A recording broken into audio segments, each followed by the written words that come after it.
Vitajte pri filmoch za pár minút. Dnes vám ukážem film s názvom Sirota, prvá vražda. Lena Klamer je 32-ročná žena s neobvyklou hormonálnou poruchou, vďaka ktorej vyzerá, že má len 10 rokov. Žije v mentálnom inštitúte San v Estónsku a je považovaná za jednu z najnebezpečnejších pacientov. V roku 2007 do inštitútu nastúpi arteterapistka Anna. Doktor Anu informuje o Lene a o bezpečnostných opatreniach. Počas rozhovoru k ním príde iný doktor a informuje ich, že Lena zmizla. V zariadení sa spustí alarm. Doktor zavrie Anu v miestnosti a ubezpečí ju, že je tam v bezpečí. Anna v miestnosti ale predsa len nie je sama. Za ňou sedí dievčatko, ktoré si kreslí. Anna sa jej pýta, ako sa volá, a pravda, že je to Lena, ktorá drží v ruke ostrú ceruzku. Avšak predtým, než môže Anne čokoľvek urobiť, nájdu ich stráže. Po pár dňoch sa Lena rozhodne naozaj utiecť. Zvedie jedného zo strážcov. Keď strážnik nedáva pozor, Lena mu rozbije hlavu o stenu. Potom, za pomoci svojej šialenej kamarátky Edity, sa jej podarí nepozorovane odísť. Edity za to chcela len obyčajný cukrík. Všetko si naplánovala už dávno. Pozná pohyb všetkých v zariadení a vedela presný moment, kedy sa vytratiť. Krátko na to skočí Anne pred auto a tvarí sa, že uteká do lesa. Anna opúšťa auto a uteká späť do zariadenia, aby dala doktorom vedieť. Lena to využije a vlezie do kufra Anninho auta. Anna potom ide domov, nevediac, že má v aute Lenu. Nasleduje ju aj domov, kde Anu zmláti do bezvedomia.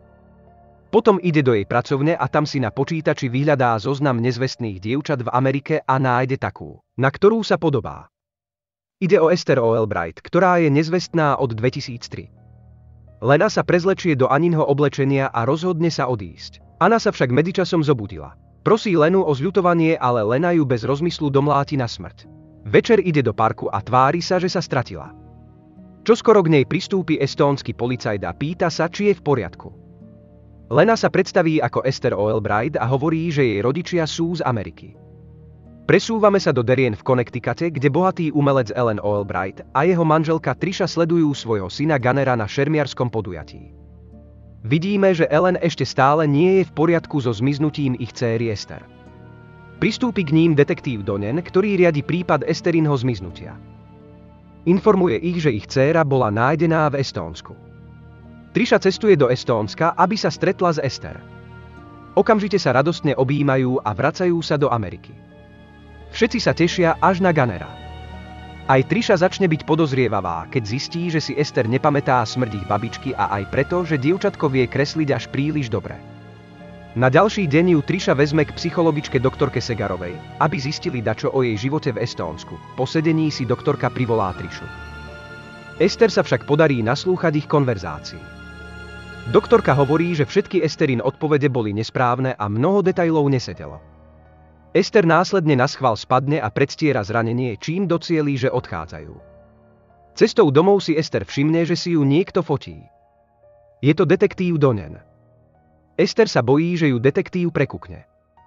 Doma sa Allen a Esther začnú zbližovať na základe ich lásky k umeniu. Skutočnú Esther umenie nikdy nebavilo. Trisha si všíma, že pre Ellena je návrat Esther veľmi prospešný. Počas večere ich navštívi detektív Donen. Privíta Esther, ale vyzerá, že ju podozrieva. Esther naschvál odíde od stola, aby mohla počúvať rozhovor. Donen navrhne, aby navštívili doktorku Segerovú ako rodina, aby lepšie porozumeli Esther. Tej sa to ale nepáči, takže sa vracia a naschvál mení tému. Večer sa rozhodne utiecť, pretože sa bojí, že ju Donner odhalí. Ale keď si uvedomí, že možno vie zviesť Allena, rozhodne sa zostať. Ak sa vám videá páčia, prosím, prihláste sa na odber. Pre vás je to len sekunda a pre mňa to znamená možnosť pokračovať v tvorení týchto videí. V ďalšej scéne sa Allen a Trisha pripravujú ísť von. Ale rozhodnú sa predtým ešte stráviť pár intímnych chvíľ. Esther ich pozoruje a potom zo žiarlivosti roztrhne Trishine šaty. Potom nechajú Esther samú doma s Gunnerom. Ten sa rozhodne zorganizovať párty. Esther príde medzi účastníkov a keď ju Gunner posiela preč, ona sa s ním rozpráva rovnako drzo. Odrazu k ním prajde detektív Donen. Gunner mu otvorí, vysvetlí situáciu a poprosí ho, aby prišiel inokedy. Donen ale hovorí, že potrebuje aspoň na toaletu. Keď vstúpi, ide naopak do Esterinej izby. Pre otlačky prstov zoberie platňu. Ako odchádza, Ester zistí, že jej zobral platňu a rozhodne sa nasledovať ho. Ellen a Trisha prídu domov. Trisha ide do jej izby. Predtým, než nasledovala Donena, Ester pre istotu zapla sprchu, aby to vyzeralo, že je v kúpeľni. Trisha si teda myslí, že Ester sa sprchuje. Rozhodne sa teda pozrieť sa do Biblie, ktorú si Ester doniesla z Estónska. V nej nájde jej tvár vyškrabanú z fotky, adresu detektíva Donena a razítko Sarnovho inštitútu. Donen si doma všimne, že otlačok prstu splatne nesedí s Esteriným. Zrazu má nutkanie otočiť sa a keď tak urobí, Ester ho začne opakovane bodať. Z ničoho nič sa objaví Trisha a namiesto toho, aby pomohla detektívovi, zastrelí ho. Dozvedáme sa, že Trisha vedela, že to nie je Ester už úplne od začiatku. Taktiež prezrádza, že Gunner omylom zabil skutočnú Ester. Trisha sa to rozhodla zakryť a Allenovi nič nepovedala. Následne Ester vypočúva a zisťuje, že je to vrahyňa, ktorá utiekla z liečebného zariadenia. Keďže ich jednoducho mohla okradnúť a utiecť, Trisha rozumie, že Ester má rozsiahlejší plán. Ale keďže Esterina prítomnosť Allenovi toľko pomáha, Trisha jej navrhne, že by v tom mohli pokračovať. Obe majú čo stratiť a čo získať a preto Trisha chce, aby pokračovali. Následne hodia Donenovo telo do tej istej studne, kam Trisha hodila to Esterino pred 4 rokmi. Vrátia sa domov a Trisha povie Gunnerovi, čo sa skutočne deje. Aj on sa rozhodne pokračovať v tom. Následne Trisha dáva Lene lekcie, ako sa správať ako skutočná Ester a ako všetkých oklamať. Lena sa však často búri a Trisha toho už má dosť. Rozhodne sa ju teda zabiť jedom. Ester im to ale pokazí, keď začne robiť scénu, že chce ísť s Allenom na pracovný výlet. A tak odchádza od stola bez toho, aby jedla. Lena dá jedlo Potkanovi v izbe a neskôr zistí, že ho to zabilo. Pochopí, že Trisha ju chce zabiť a rozhodne sa pre pomstu. Na ďalší deň ju donúti vypiť smoothie, v ktorom je ten mŕtvy potkan. Lena a Allen spolu trávia viac a viac času a Lena sa doňho zamiluje. Jedného dňa idú všetci odprevadiť Allena na stanicu. Lena sa pokúsi zabiť Trishu a Gunnera, ale nechtiac jej to prekazí okoloidúci. Odchádzajú zo stanice a Lena oslepí Gunnera. Ukradne Trishino auto a utečie. V aute si zapne hudbu a zapáli si. Potom si ale všimne, že ju naháňa polícia, ktorú na ňu zavolala Trisha. Polícia ju donúti vrátiť sa domov. Trisha a Gunner sa rozhodli jednoznačne a čo najskôr zabiť Lenu. Trisha sa rozhodne, že Lene pretne žily, aby to vyzeralo ako samovražda kvôli traume z Estónska. Nechá Lenu s Gunnerom, avšak Lene sa podarí utiecť. Naháňajú sa a vyhráva Lena, ktorá nakoniec Gunnera zavraždí. Jeho vlastným šermom.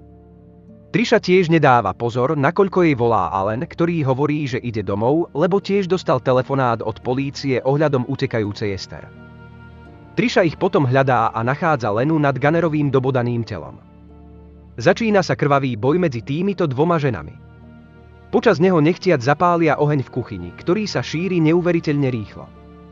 To ich nezastavuje a bitka sa medzi časom presunula na strechu. V tom istom bode prichádza domov Allen a vidí horiaci dom. Počas bitky Trisha aj Lena zostanú visieť zo strechy. Allen sa im snaží pomôcť a obe na ňo kričia, aby najskôr zachránil ich. Avšak predtým, než sa Allen stihne rozhodnúť, Trisha stráca silu a padá dole. Allen na vrchu strechy objíma Ester a vtedy si všimne jej falošné zuby a zotretý make-up. Uvedomuje si, že to nie je pravá Ester a všetko vychádza najavo. Volá ju monštrum a to ju nahnevá. Nakoniec Allena zhodí zo strechy. Potom Lena ide dnu a pripraví sa na príchod záchranárov. V poslednej scéne doktorka Segerová pripravuje Lenu na adopciu. Dajte mi v komentároch vedieť, aký film by ste radi videli na budúce. Nezabudnite sa prihlásiť na odber a zapnúť upozornenia, aby ste mohli pozerať viac takýchto videí. Ďakujem za pozretie.